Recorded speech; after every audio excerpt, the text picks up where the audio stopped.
अस्सलाम वालेकुम जी, welcome back my YouTube family. और जी ये देखें मेरे कमरे का क्या हाल हो रहा है, क्योंकि मैं दूसरे कमरे में कुछ कपड़ों के साथ वादा काटा कर रही थी और ये इन्होंने क्या क्या डिज़ाइन बनाया हुए हैं कमरे के। इधर टीवी फजूल में चली जा रहा है। तो अगर आप लोग सोचें कि बच्चों के साथ हर वक्त जो हमारे घर हैं वो बिल्कुल परफेक्ट रहते हैं, ऐसा बिल्कुल भी नहीं होता, ऐसा हरगिज़ भी नहीं होता। तो अगर माएँ थोड़ा बहुत बिज़ी हो जाएं किसी काम में, फिर तो जो हालात हाज़रा होता है ना वो बहुत ही नासाजगार हो जाते हैं। तो फिर एक ही काम होता है, या तो फिर घर को बंदा सेटमेंट रख सके, तो या फिर साथ में कोई और काम कर सके। तो आज मैं ये कपड़ों का खलारा शलारा डाल के बैठी हुई हूँ, तो आप लोगों के साथ भी शेयर करती हूँ। ये वाला जो ड्रेस है ये बच्चों की फूफो ने मुझे भेजा था, तो ये भी फुल गरम सूट है और इसका जो कलर है वो पोस्टर में सही आ रहा है, जो वीडियो में जो कपड़े का कलर है वो एग्जैक्ट सही नहीं आ रहा। तो गले पे इस तरह से एम्ब्रॉयडरी है और नीचे इस तरह से कुछ प्रिंटेड है। और अब आगे आगे जो है ना इनकी स्टिचिंग का प्रोसेस स्टार्ट करूँगी आहिस्ता आहिस्ता, क्योंकि बच्चों के साथ जो है ना करना थोड़ा सा मुश्किल हो जाता है। और जिसको थोड़ी सी अलिफ बे का पता होता है कपड़ों की स्टिचिंग वगैरह के रिलेटेड, तो फिर उनकी कोशिश होती है हम चाहे जितने भी तंग हों, जितने भी ख्वार हों, तो कपड़े जो है ना हम अपने खुद से ही स्टिच करके पहने, क्योंकि फिर दूसरों के जो स्टिच किए हुए हैं वो हमें पसंद ही नहीं आते हैं। फिर हम नखरे करते हैं कि यहाँ से ये छोटा हो गया, ये बड़ा हो गया, ये खुला हो गया, ये चौड़ा हो गया। तो ये एक सूट जो है ना ये लैमलाइट से ऑर्डर किया था, ये अगले दिन ही आ गया था सुबह सुबह ही। तो उन्होंने भी मिंट मारा आके पकड़ा के, तो वापस चले गए। तो ये लाइम लाइट का है और ये प्रिंटेड है, इस पर एम्ब्रॉयडरी वगैरह बिल्कुल कुछ नहीं है। इसके साथ वूल का दुपट्टा है और ग्रे कलर जो है बहुत ही ज़्यादा प्यारा और कूल कूल लग रहा था।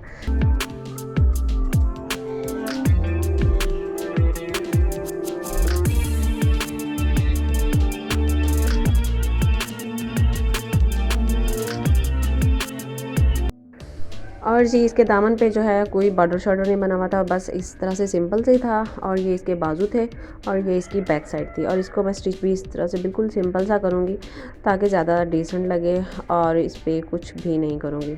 और शाम तक जो दूसरा ऑर्डर मैंने किया था वो भी आ चुका था, और इसको रिसीव करने के लिए मैं यहाँ पर खड़ी थी और मैं देख रही थी कि पैसे पूरे ही हैं, कहीं ज़्यादा तो नहीं मैं देने जा रही। और जी ये जो ड्रेस हैं ये बीस्ट्री वालों ने न्यू अपनी कलेक्शन जो है वो लॉन्च की है मोर बाग के नाम से। और इनके जो सारे के सारे आर्टिकल हैं वो बहुत ही ज़बरदस्त है और इनके जो कलर हैं बहुत ही मज़ेदार हैं। और सर्दियों में वैसे भी कोशिश होती है कि जो कलर्स हैं ड्रेसेस के वो थोड़े से डार्क हों, क्योंकि जो ज़्यादा ब्राइट और लाइट कलर्स होते हैं वो सर्दियों में सॉरी गर्मियों में ज़्यादा उसमें हम कंफर्टेबल रहते हैं। और जो सर्दियों के ड्रेसेस हैं उनके कलर जो हैं वो थोड़े से डार्क ही होने चाहिए। और ये दो आर्टिकल जो है ये मैंने चूज़ किए थे, और जो ज़्यादा अच्छे लग रहे थे वो आउट ऑफ स्टॉक हुए थे, तो इसलिए फिर मैंने ये वाले जो कलर है ये वाला सेलेक्ट किया। और जी ये देखिए कितना ज़बरदस्त सा शॉकिंग पिंक सा कलर है, ये भी एम्ब्रॉयडर्ड नहीं है, ये भी प्रिंटेड है। और इसकी नेकलाइन जो है वो कुछ इस तरह से है। और जी दूसरा जो ड्रेस है वो ये वाला है, इसके नेकलाइन पे हल्की सी ये इस तरह से बनी हुई है, और बाकी जो सारे का सारा है वो फुल प्रिंटेड सा है ओवरऑल जिस तरह से लुक होती है। और इसके साथ जो दुपट्टा है वो शिफॉन का है, जो मतलब कि भारे वाली शिफॉन होती है, ग्रिप जो सर पे टिकने वाले होते हैं, ये नहीं एक होते हैं कि टिशू के जिस तरह से टिशू होता है इस तरह से उड़ उड़ के जाते हैं, इस तरह का दुपट्टा नहीं है इसका।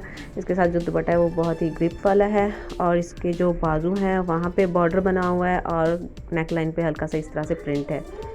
और इनके सारे जो ड्रेसेस हैं इनका फैब्रिक बहुत ही फ़ाइन क्वालिटी का है, बहुत ही अच्छी क्वालिटी का है। आप लोग अगर लेंगे तो आप लोगों को बहुत ही मज़ा आएगा।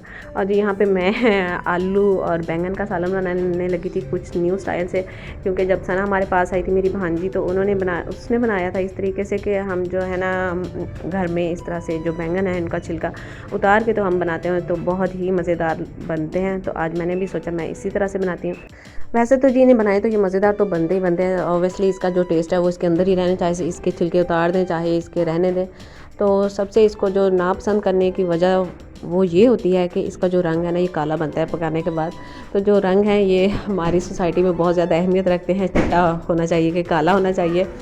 तो इसका जो ना रंग चिट्टा करने के लिए हमने इसके छिलके उतार दिए, थोड़ा थोड़ा से मैंने रहने दी, मैंने कहा शेड जो है ना हल्का हल्का आता रहे, पता चले कि बैंगनी बने हुए हैं। तो वैसे भी हम किसी को भी देखते हैं तो हमारा जो फर्स्ट एक्सप्रेशन है वो शक्ल पे जाता है, सूरत पे जाता है, सीरत तो बाद में देखने और परखने की बात होती है।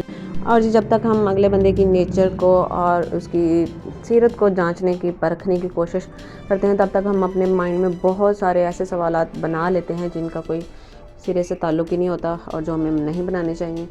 तो फर्स्ट टाइम जिससे भी मिले अच्छे तरीके से मिले, ताकि अगले बंदे पे आपका जो एक्सप्रेशन है वो अच्छा जाए। और हमें भी अपने दिलों में इतनी सी गुंजाइश ज़रूर रखनी चाहिए कि ये नहीं कि फ़र्स्ट टाइम में ही देख के हम अगले बंदे को जज करना शुरू कर दें।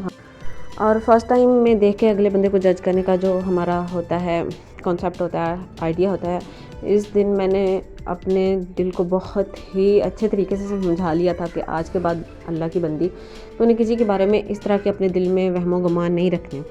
तो हुआ कुछ यूँ था कि मैं एक महफ़िल पे गई थी, महफ़िल दावत इस्लामिया जिस तरह से होते हैं, तर्जुमा तफसीर की। तो वहाँ पे काफ़ी सारी फ़ीमेल्स जो हैं आई हुई थी। वहाँ पे वो तकरीब ख़त्म हुई, तफसीर वगैरह का जो उनका बयान था वो ख़त्म हुआ। उसके बाद खाने शाने का जो प्रोसेस होता है वो शुरू हो गया। और इतने में मैंने देखा कि खाना खाते हुए एक जो औरत है वो उल्टे हाथ से खाना खा रही है। मुझे बहुत ही ज़्यादा हैरानगी की बात महसूस हुई कि ये इस महफ़िल में आई है और इस जगह पे आई है जहाँ पे कुरान पाक का तर्जुमा बताया जाता है, अल्लाह के बारे में बातें बताई जाती हैं और मतलब कि बहुत ही अच्छी ज़िंदगी को आसान करके गुजारने के तरीके बताए जाते हैं कुरान पाक के रिलेटेड। तो वहाँ पे ये औरत बैठी हुई है और ये उल्टे हाथ से खाना खा रही है। मुझे बहुत ही ज़्यादा मतलब कि बात अजीब सी लगी, जैसे जिस तरह से मैंने उसको फ़र्स्ट टाइम में देखा और मैंने उसको जज कर लिया, ये भी उल्टे हाथ से खाना खा रही है और बैठी है किस जगह पे और किस महफ़िल पे आई हुई है। तो वहाँ की जो ओनर थी, मैंने उससे कहा, मैंने कहा मतलब कि खाना तो कम से कम इंसान को सीधे हाथ से खाना चाहिए ना। वैसे शायद वो अगर उल्टे हाथ से लेफ़्ट हैंडेड है तो भी उसको जो खाना है ना वो सीधे हाथ से खाना चाहिए। तो फिर उसके बाद जो उसने मुझे बात बताई, उसके बाद मैं ख़ुद में इतना ज़्यादा शर्मिंदा हुई कि मैं आपको बता नहीं सकती। तो जब उसने बताया कि उसका जो सीधा हाथ है वो टूटा हुआ है और उसमें राड डला हुआ है और वो बेंड ही नहीं कर सकती। ओह माय गॉड, मेरे पैरों तले ज़मीन निकल गई और मैं पसीने से शर्मसार कि मैं क्या बताऊँ आपको। और इसलिए हमें जो कुछ चीज़ें किसी टाइम बुरी लग भी रही होती हैं, तो अगर हम उन्हें डीपली जाके सोचें तो वो किसी हद तक वो पॉजिटिव भी होंगे। तो पॉजिटिव रहें, पॉजिटिव सोचें। तो जी मेरे साथ जो हुआ मैंने आप लोगों के साथ शेयर किया। हो सकता है मेरी इस छोटी सी बात से आप लोगों को भी कोई पॉइंट मिल जाए, इसका कोई अच्छा फैक्ट हो जाए आप लोगों पे, क्योंकि कुछ बातें जो हैं वो सुनने से और देखने से हम पे ज़्यादा असर करती हैं। तो अगर आप लोगों को वीडियो अच्छी लगी हो तो प्लीज़ वीडियो को ज़रूर लाइक कर दीजिएगा। अगर आप लोगों की लाइफ में कोई इस तरह का वाक़या हुआ हो तो वो भी मेरे साथ कमेंट्स में ज़रूर शेयर कीजिएगा। मिलते हैं नेक्स्ट वीडियो में। अल्लाह हाफ़िज़।